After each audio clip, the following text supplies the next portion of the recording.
നമ്മൾ ശരത് കെ ശശിയിലേക്ക് കൂടി ഒന്ന് പോകുന്നു. കൂറുമാറ്റത്തിനെതിരെ മുൻ ഉപരാഷ്ട്രപതി വെങ്കയ്യ നായിഡു സ്ഥാനാർത്ഥിത്വത്തിന് വേണ്ടിയുള്ള പാർട്ടി മാറ്റം അസ്വസ്ഥപ്പെടുത്തുന്ന രീതിയാണ്. പാർട്ടി മാറി നടത്തുന്ന അധിക്ഷേപ പരാമർശങ്ങൾ ഒഴിവാക്കപ്പെടണം, കൂറുമാറ്റ നിരോധന നിയമം കൂടുതൽ ശക്തമാക്കപ്പെടണമെന്നും വെങ്കയ്യ നായിഡു പറഞ്ഞു.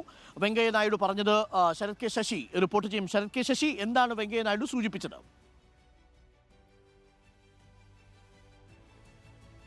അരുൺകുമാർ, കഴിഞ്ഞ ദിവസമാണ് മുൻ ഉപരാഷ്ട്രപതി വെങ്കയ്യ നായിഡു പത്മവിഭൂഷൺ പുരസ്കാരം ഏറ്റുവാങ്ങിയത്. ഇതിനുശേഷം മാധ്യമങ്ങളോട് സംസാരിക്കുമ്പോഴാണ് ഇപ്പോൾ നടക്കുന്ന പാർട്ടി മാറ്റങ്ങളുമായി ബന്ധപ്പെട്ട വിഷയത്തിൽ അദ്ദേഹത്തിന്റെ വിയോജിപ്പുകൾ രേഖപ്പെടുത്തിയത്.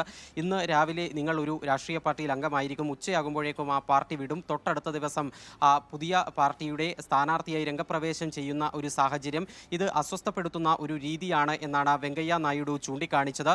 ഒരു ജനാധിപത്യ രാജ്യത്ത് പാർട്ടി മാറുന്നതിൽ തെറ്റില്ല, പക്ഷേ ആ പാർട്ടി മാറാൻ തീരുമാനിക്കുമ്പോൾ ആ പാർട്ടിയുടെ ചുമതല അതുപോലെ തന്നെ ആ പാർട്ടിയിലുള്ളപ്പോൾ ലഭിച്ചിട്ടുള്ള അധികാര സ്ഥാനങ്ങൾ അവയൊക്കെ തന്നെ രാജിവെച്ചുകൊണ്ട് വേണം ഈ പാർട്ടി മാറ്റത്തിന് തയ്യാറാകാൻ. അതല്ലാതെയുള്ള ഈ പെട്ടെന്നുള്ള കൂറുമാറ്റം അത് അസ്വസ്ഥപ്പെടുത്തുന്ന രീതിയാണ്, അത് അനാരോഗ്യപരമായ ഒരു സമീപനമാണ് എന്നാണ് മുൻ ഉപരാഷ്ട്രപതി വ്യക്തമാക്കുന്നത്.